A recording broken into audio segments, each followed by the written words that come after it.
poser des actes intéressés, d'être un opportuniste. Aujourd'hui, j'en connais des frères FPI qui sont assis là. Tous les actes que j'ai posés dans ma vie, je les ai posés non pas pour plaire à un individu, je les ai posés parce que ma conviction profonde m'a commandé de le faire pour mon pays. J'ai été à La Haye, qu'est-ce qu'on me reproche? Kakabe est allé à La Haye voir Babo, qu'il n'avait pas sa carte au FPI. Mais enfin, ça aussi, c'est pas ivoirien. Ahmed Bakayoko, il m'a reçu quand je suis arrivé à Abidjan. Il a m'aidé. L'Ivoirien se reconnaît par des petites choses, à peu de choses près. Même vous pouvez être beaucoup de noirs ici, dans Washington. Quelqu'un te voit de loin par ta démarche, il dit ici, il est Ivoirien. Vrai ou faux? Ah. On ne veut pas qu'on dise ça, je ne sais pas comment on peut l'appeler, ce n'est pas ivoirité, mais c'est comme ça.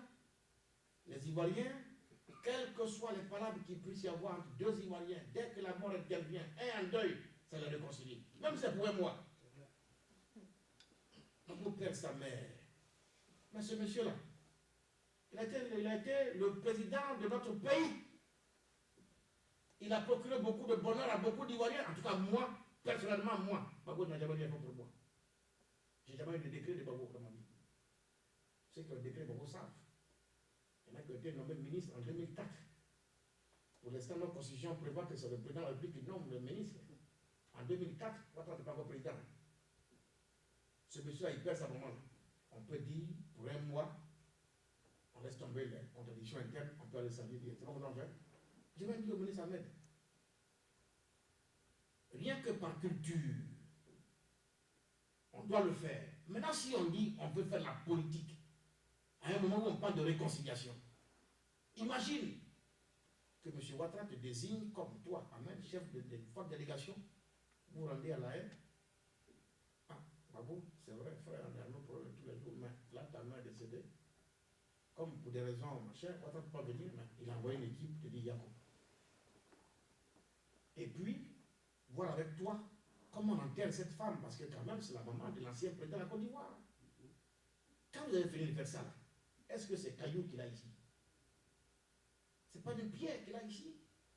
Vous avez créé les conditions d'un dialogue entre vous pour voir comment on peut envisager la suite après l'enterrement. Ce n'est pas comme ça qu'on fait la politique. Entre nous, on a assis tous ici là. Qui peut accepter? Quel est l'être humain qui peut accepter de son vivant? L'être le plus cher de sa vie, c'est la mère. Tu perds ta maman, tu es vivant et tu ne peux pas aller l'enterrer. Tu ne peux même pas aller à ses obsèques. Mettez-vous à sa place. Au nom de quoi? La politique. Si c'est ça la politique, je n'en ferai pas. Je n'en ferai pas. C'est ça la politique. Il faut m'apprendre une chose. L'homme fait la politique pour l'homme. L'homme est au centre de nos préoccupations politiques. Si ce n'est pas ça, je ne fais pas cette politique-là. Si c'était à refaire, je le referai. Je le referai. Je ne suis pas allé pour des raisons, des calculs politiciens. Voilà le sens de l'acte que j'ai posé. Est-ce que vous faites ça dans le cadre des FPI? Non. Je suis au PDCI, je me sens bien au PDCI. Puis c'est ce qu'au fond nous a appris. Au fond lui-même, en 83, le Babo était à La Haye, du moins il était en exil en France. Il faut dépêcher son gourmand pour aller le chercher. Est-ce qu'il faut devenir FPI? C'est comme ça que nous devons faire la politique. C'est pour les hommes.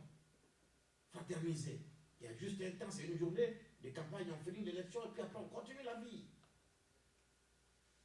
C'est cette vision-là que je veux partager avec les Ivoiriens. C'est cette façon de faire la politique que je veux. Non pas enseigner, mais il faut ressusciter la Côte d'Ivoire de fouet. Parce que à l'épée, je partais voir les chefs là-bas pour leur annoncer ma candidature. Heureusement que je suis parti avec une fille du terroir, dont je vais taire le nom, puisqu'il y a les caméras partout. Donc une fille du terroir. J'étais tellement convaincu que j'étais à tes pas conquis, donc je marchais. Bon, voilà. Les pauvres femmes qui étaient assises sous la patame. Mais attends, c'est seulement qu'elles ont vu leur fille avec moi. Elles se sont organisées pendant que je suis entré dans la maison avec le chef. Tu es avec lui là. Elle dit oui, quand vous voyez, ah, bon, d'accord, tu es avec lui. Sinon, nous là, chez nous ici, il n'y a pas une seule voix qui va se faire recenser. Tant que papa ne vient pas. On fait quoi?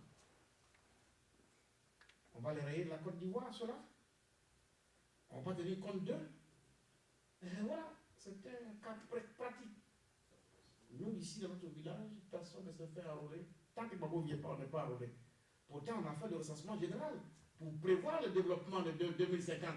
Mais cela, ne s'est pas fait enrôler. Voilà la réalité. Or, pour construire les maternités et les hôpitaux, il faut tenir compte de la population. Tout ce que nous avons fait enrôler. Donc quoi? Donc, un tel monsieur, on est obligé de tenir compte de lui, tout au moins, dans le débat politique ivoirien. On est obligé. C'est la réalité. Et donc, j'ai besoin, moi, d'avoir son avis sur la Côte d'Ivoire d'aujourd'hui et celle de demain. Et nous avons rendez-vous, je ne vais pas le voir, avant d'aller à Abidjan. Je ne le fais pas non plus parce que je lui fais la cour. Je lui dirai, parce que j'ai là-bas mon ami, mon frère, Charles Blé Goudé, qui lui a à peine 42 ans. Qui lui a à peine 42 ans. Babou encore, bon. Il a été président au moins 10 ans. Mais mon frère Blé. Il reste là pour combien de temps? Il faut que ça nous préoccupe. Ça nous préoccupe. Et je le dis la main sur le cœur sans démagogie. On ne peut pas souhaiter ça. J'ai envie que Blé sorte et que demain nous soyons adversaires. Du fait de la génération. Que je les batte ou qu'ils me battent. Sans armes. Sans armes. Mais s'il n'est pas là que demain je gagne avec sans péril en triomphe, sans gloire, j'ai gagné à son absence, il y a quelque chose qui manque. Je veux bien que mon jeune frère vienne haranguer les foules et puis je les batte ou bien qu'ils me battent. C'est ça la Côte d'Ivoire. Mais je ne veux pas d'une victoire par défaut. Par défaut. Voilà. Et donc, je le dis, frère, voici ma vision, ma façon de voir les choses. Parce que de toute façon, ça ne tenait qu'à eux seuls. Ils ne vont pas désarmer, puis c'est pour ça que leur pouvoir, leur légitimité vient de là. Il faut bien les amener à ça. Merci. Qui d'autre, s'il vous plaît? Oui, le frère. Oui, merci. Monsieur Boabré. Oui, merci, merci beaucoup. D'abord, il y a une question que je vous ai toujours posée maintenant que vous êtes candidat officiel. J'espère que c'est le moment oui. de répondre. Voilà. Le bilan, le bilan de M. Ouattara. Après 5 années, comme vous venez de dire, de désordre, qu'est-ce qu'on retient? Et puis, il y a une autre préoccupation qui est la préoccupation de pratiquement les militants du PDCI. C'est quand ils croient en la tontine que Bédié instaure en politique. RDR, c'est votre tour en 2015. En 2020, vous venez, c'est notre tour. Est-ce que vous croyez, vous, personnellement, en cette tontine-là? Voilà ce que je veux dire. J'imagine, enfin, je pense que la question mérite d'être posée, puisque si je suis pas bien, je me suis aligné comme tout le monde. Je suis même en train de regarder le meeting pour lui. Il dit, patron, il me reste 2 mois pour aller à la retraite. Si vous voulez prendre ces 2 mois, prenez ça.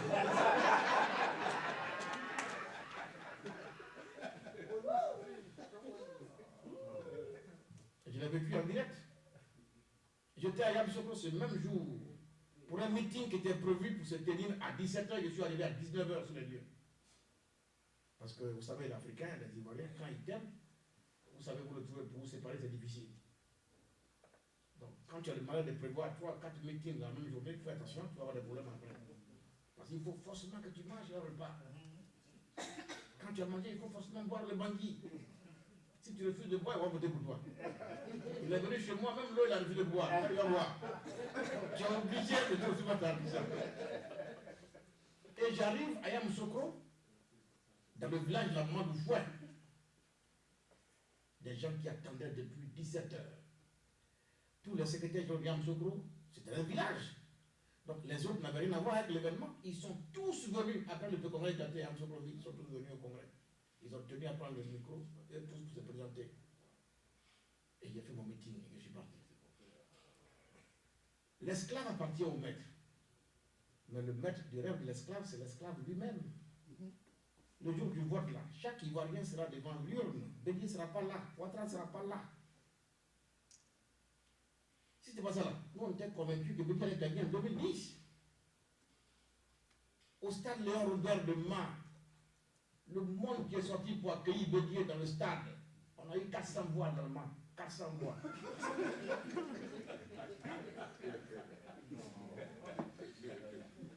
Les chiffres sont là, allez taper Google.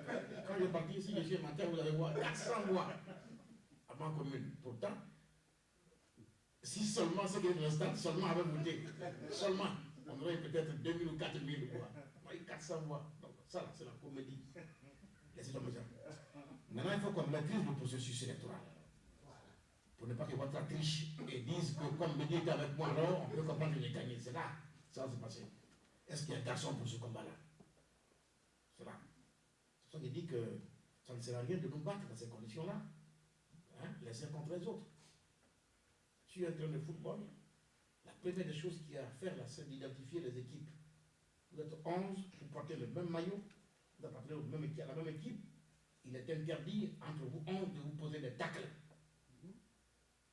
Vous êtes condamné à vous faire la passe jusqu'à la fin du match. C'est pas comme ça. Donc ce qu'on fait là, c'est pour qu'on s'identifie. C'est pour qu'on s'identifie ici. Je me suis organisé, j'ai mobilisé tout ce monde. Et puis moi-même, je suis assis là.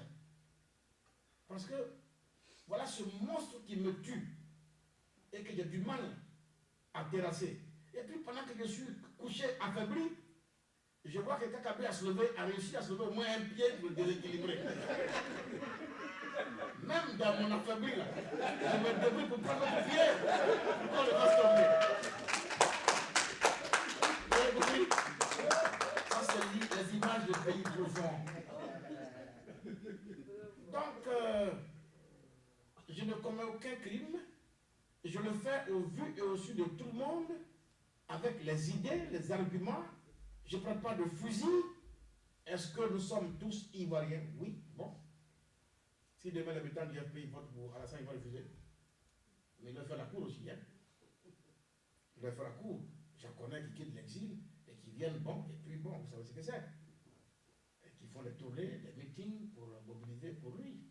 Quand c'est comme ça, il n'y a pas de problème. Mais c'est à nous là, maintenant, que Kabé a des activités subversives. Ah bon? Au motif que je rencontre les pro-babou. Mais je suis député. Je suis commis à la réconciliation. Je suis un agent.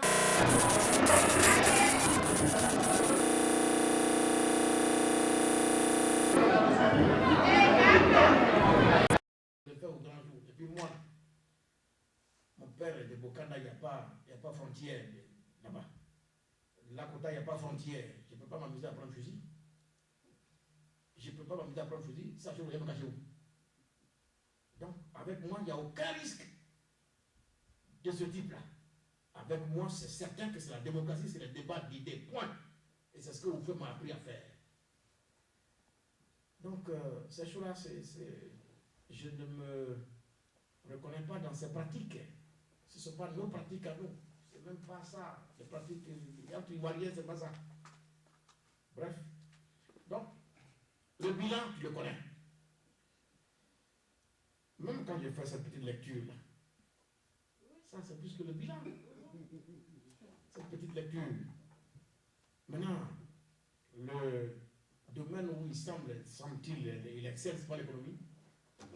Je vais vous démontrer les mois à venir que tout ça aussi c'est des pipeaux, comme on dit à Côte d'Ivoire, c'est des fiascos. Tous les jours, on chante les chiffres de, je ne sais pas quoi, 3 chiffres de croissance à 3 chiffres, 4 chiffres. Ça ne se ressent pas sur le papier de la ménagère. Ce sont les chiffres arrangés. Il faut tricher tous les jours. L'argent du ton travail. Les Ivoiriens meurent de faim. Les Ivoiriens meurent de faim. Et les Abidjan, vous devez bien vous rendre compte. Vous devez bien vous rendre compte. il n'y a pas si longtemps, je présentais lors d'un meeting, vous savez, la beauté africaine. La beauté africaine. C'est pour ça que nous, on célèbre les Aoulaba chez nous en Afrique. Les Miss et tout ça, les Miss, ça c'est la culture occidentale. En Afrique, chez nous, une bonne femme, c'est elle qui est en chair. Mais aujourd'hui, tous nos enfants, nos petites filles, tout ça sont... On dit c'est taille fine, c'est parce que les gens ne mangent pas. Les gens n'ont pas à manger, c'est la réalité. Et de plus en plus, c'est dans les Adoufou, c'est dans les Gonzagueville, dans les Toviato, c'est là qu'on trouve les filles qui font Miss Côte d'Ivoire. Parce que là-bas, les gens n'arrivent pas à manger à leur faim. Donnons à manger aux Ivoiriens, vous allez voir. C'est l'effet de société, mes chers amis. On verra bien quel est le bien qu'on va nous présenter. J'ai conçu le pont de Jacquesville, c'est pas vous qui l'avez construit. Je pense que le pont Bédier, on l'a baptisé pont Bédier parce que c'était un mea culpa. C'est très bien qu'il a empêché Bédier de bâtir ce pont. Sa conscience de grande. Et bon, je donne son nom pour qu'il soit tranquille avec ma conscience. Mais le pont de Jacquesville, j'espère qu'il a aussi le courage de l'appeler pont Bago. L'autoroute du Nord, reconnaissons ça, vous pouvez la construire à Saint-Grobo, Bago l'a prolongée sur Abzokro. Après ça, il y a quoi encore? Le pont le petit pont de Boisflé, c'est Bédier. C'est Bédier. Pour l'instant, on n'a pas encore ouvert la première page de ce projet. Mon travail, c'est de mobiliser de l'argent. Telle région aura 80 milliards. Tous ces éléments-là, je vais les ressasser, c'est bien prêt, là, ça au chaud. Pour l'instant, c'est les 12 sentiers de l'éléphant d'Afrique que je vois. Oui, en dehors de ça, il n'y a rien. Combien d'universités par an? Ça y est là, tranquillisez-vous. Donc, nous avons travaillé, une équipe a été commise à travailler pour sortir tous ces éléments-là. Mais dans peu de temps, on va alimenter le débat. On va alimenter le débat, mais j'ai pris soin de les prévenir. Il m'a dit, ne mettez pas la violence dans l'affaire. C'est tout ce que je vous demande. On va alimenter le débat. Et vous allez voir le bilan. Quel bilan?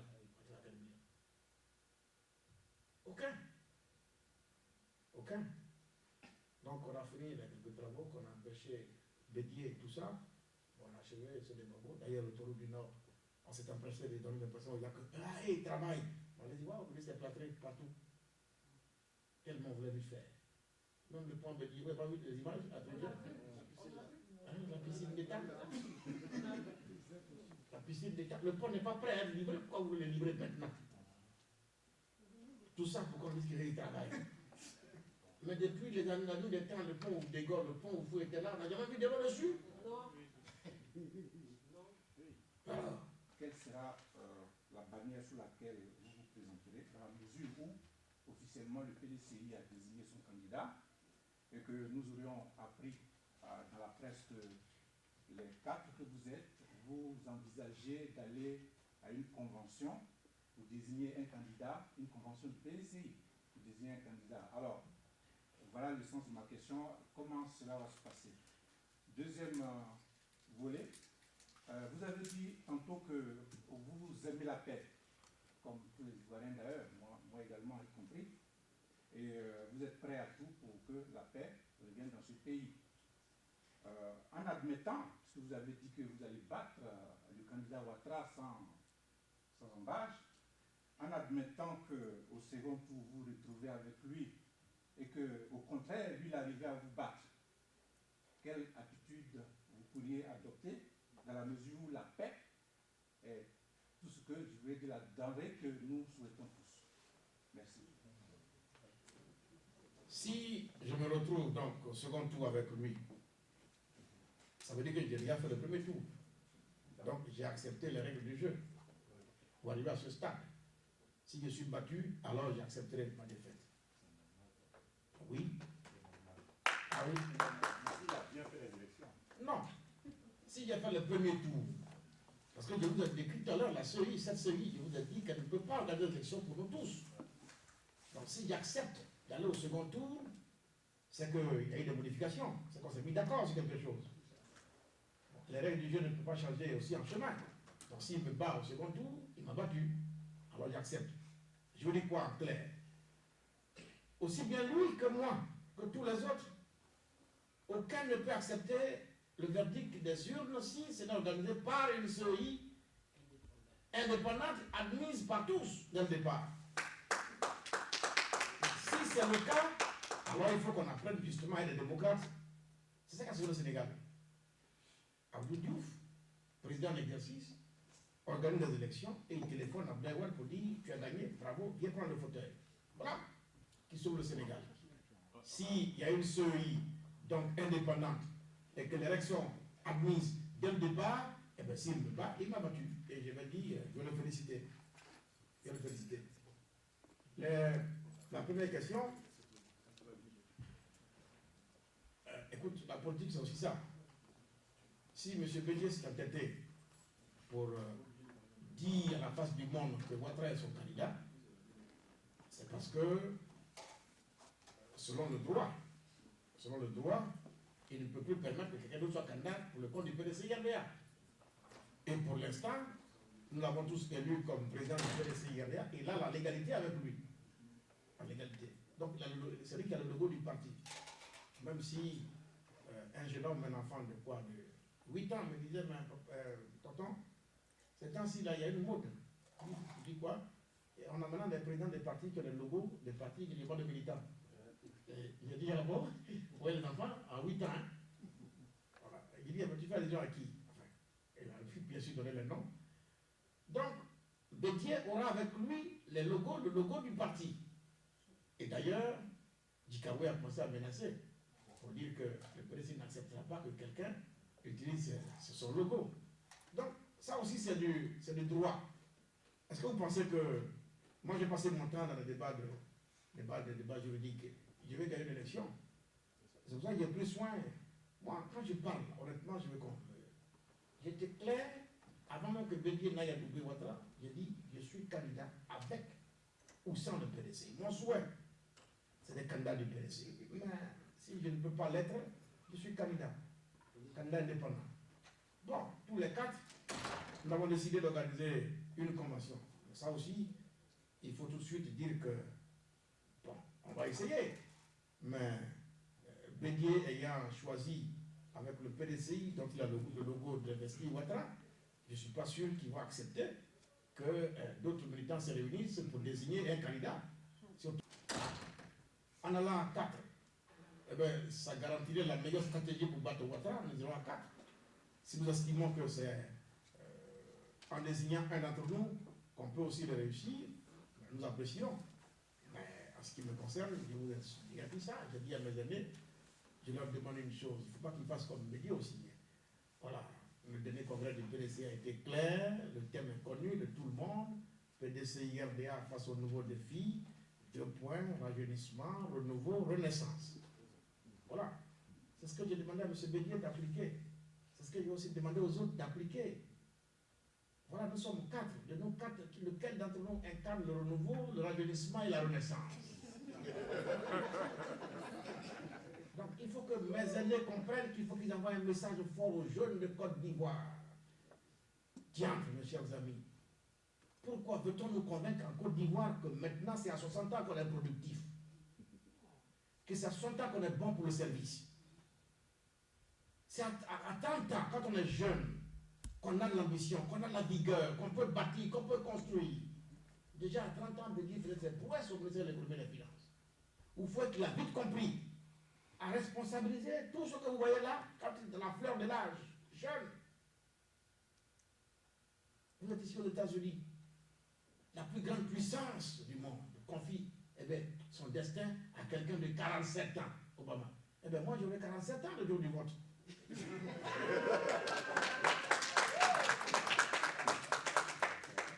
J'aurai 47 ans le jour du vote. Donc, c'est peut-être pas Obama qui renaît sur le sol de la Côte d'Ivoire. Et donc, croyez-moi, je pense qu'il faut donner aux jeunes leur chance. Et puis la fierté d'un père, c'est que de son vivant, il voit son fils s'épanouir. C'est ça l'Afrique. Nos parents nous disaient au village, pourquoi on fait des enfants? Pour que demain, quand on n'a plus de dents, nos enfants nous donnent à manger. Et pourquoi une femme ou un homme qui n'a pas eu d'enfant dans un village à la région du monde, pourquoi il est malheureux? Parce que pour ceux qui travaillent, on va au champ très tôt le matin, à 5 heures du matin. Quand tu as eu beaucoup d'enfants, tu les mets devant toi et ils prennent la rosée sur le chemin. Le père qui a eu beaucoup d'enfants, il ne prend jamais de rosée. Il arrive au champ, il n'est jamais mouillé. En wagon? C'est pas comme ça de nous. Et quand on arrive au champ, le père il s'assoit et donne les tabacs aux jeunes. Pourquoi maintenant, l'on veut me démontrer qu'en Côte d'Ivoire, c'est quand on a 60 ans qu'on est bon pour les services. La constitution ivoirienne elle-même consacre cela. À 40 ans, on peut être président de la République. La première condition à remplir, il faut avoir 40 ans au moins. Bravo. Est-ce que le législateur ivoirien est suffisamment idiot pour consacrer qu'à 40 ans, on peut diriger la Côte d'Ivoire? Et quand on a 47? Donc, mes chers amis, moi, j'estime que ce débat-là, ce sujet ne se pose pas de mon point de vue. Responsabilisons nos jeunes, surtout de nos vivants. Les éléphants ivoiriens, les éléphants ont gagné la Coupe d'Afrique. Mais quelle est la leçon qu'on peut tirer? C'est quand des gens comme Didier Drogba, qui parce qu'eux, ils ont grandi ailleurs, ont d'autres cultures, d'autres mentalités, disent, j'ai pris de l'âge, je me retire. Et on donne la place aux jeunes. Conséquence, on gagne la Coupe d'Afrique. Parce que tant que Drogba jouait, jamais on n'aurait connu Wilfried Bony. Bravo. Oui. C'est qui a gagné tous les matchs, tous les buts de la tête. Et on a gagné la Coupe d'Afrique. Il y a un temps pour tout. Et personne ne peut faire son temps et faire le temps des autres aussi. Il faut qu'on acclame nos aînés, ils ont bâti la Côte d'Ivoire, ils ont tracé les sillons. Il faut qu'ils responsabilisent leurs enfants qu'ils ont envoyés à l'école, qu'ils ont vus grandir, pour que ceux-ci élargissent les sillons. Voilà, la théorie du fouet. Donc, cher ami, je suis candidat. Et j'irai jusqu'au bout. Je l'ai déjà dit. Et je vais rétablir la confiance entre l'Ivoirien et le pouvoir politique. Parce que les Ivoiriens n'ont plus confiance à la politique, à la politique. Mais en quoi faisant? La chose simple. Première chose, je m'attaquerai à la RTI pour la rendre une télévision nationale de tous les Ivoiriens. Et puis sur cette RTI-là, je prendrai le temps pour faire les choses claires. Moi, je me vois, demain, je suis président. Je dis, bon, le concours de la gendarmerie va se regarder cette fois-ci. Vous allez compétir, la télévision est là, et puis on va corriger devant vous. Il n'y a pas de liste de la présidence. Devant la nation, on corrige, on donne les résultats. Devant tout le monde, on affiche. Résultat, les jeunes Ivoiriens. Désormais, si tu veux avoir le concours là, si tu payes 10 millions, c'est ton affaire. Voilà. Va bosser à la bibliothèque. Mais je prendrai soin d'équiper aussi la bibliothèque. Vous allez voir que le prochain concours, là, tout le monde va passer dans la bibliothèque. Ce sera valable pour l'ENA, pour la police, tous les corps de métier. Tous les corps, simple. Nos enfants vont retrouver le chemin de la bibliothèque. Mais quand ils vont là-bas, il faut qu'ils trouvent des bouquins aussi. Il faut les équiper. Immédiatement, celui qui prend 1 million de quelqu'un, il y a une peine pour lui.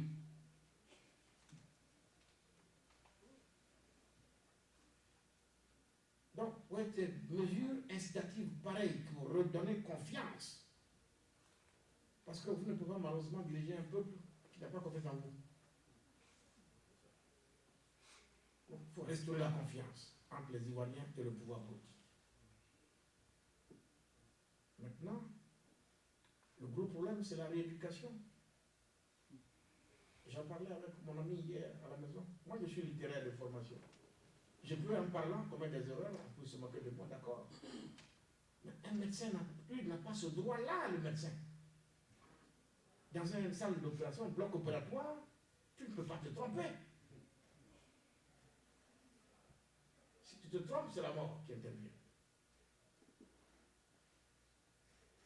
Donc, c'est pas tout non plus qu'on dit sur la place publique. Mais il faudra agir. Pourquoi il y a tellement de morts de bien à tout ça?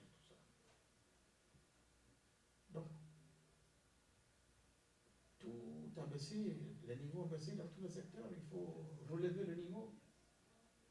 Il faut relever le niveau. Oui, mais il faut instaurer la méritocratie aussi.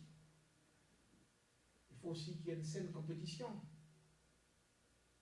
Tu vois, c'est une sorte de rééducation globale. Globale. Pour une remise à niveau d'ensemble et dans tous les secteurs. Et ça s'impose à nous. Ce sont des choses simples. Donner à tous les enfants de ce pays les mêmes chances d'épanouissement et de succès dans leur pays. Que nos enfants comprennent que c'est par la voie des études qu'on peut réussir.